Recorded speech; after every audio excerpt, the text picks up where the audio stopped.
উত্তর ইতালির লম্বার্দি প্রদেশের ব্রেসিয়া শহরে একটি ব্যস্ত হাইওয়েতে মঙ্গলবার ২২ জুলাই সকালে একটি ছোট আকারের উড়োজাহাজ বিধ্বস্ত হয়ে পাইলট সহ দুজন প্রাণ হারিয়েছেন।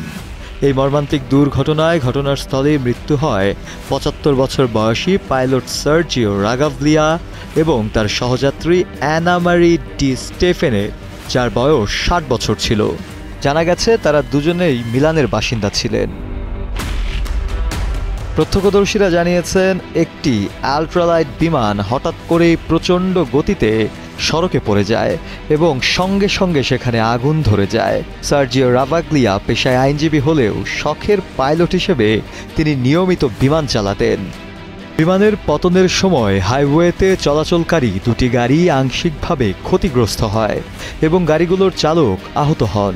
চিকিৎসকরা জানিয়েছেন তাদের অবস্থা স্থিতিশীল।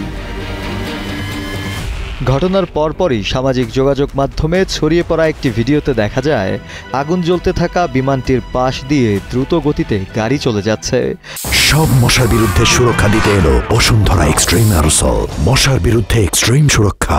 ধারণা করা হচ্ছে কোনো যান্ত্রিক ত্রুটির কারণেই পাইলট সড়কে জরুরি অবতরণের চেষ্টা করেছিলেন, কিন্তু তিনি সে চেষ্টায় সফল হননি, ফলে এমন দুর্ঘটনা ঘটেছে। দুর্ঘটনার খবর পেয়ে দ্রুত ঘটনার স্থলে পৌঁছায় পুলিশ ও দমকল কর্মী, তবে তাদের পৌঁছানোর আগেই আগুনে পুড়ে যায় পুরো বিমানটি।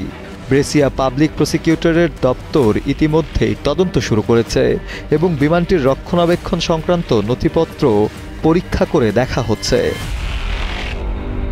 প্রসঙ্গত, মাত্র ১ মাস আগে জুন মাসে আহমেদাবাদে লোকালয়ে এয়ার ইন্ডিয়ার একটি বিমান বিধ্বস্ত হয়ে ২৬০ জন প্রাণ হারিয়েছেন, যাদের মধ্যে ২৪১ জনই ছিলেন যাত্রী।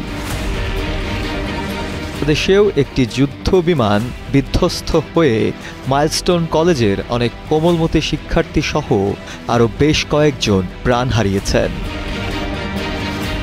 শফিউল মাওলা, কালের কণ্ঠ।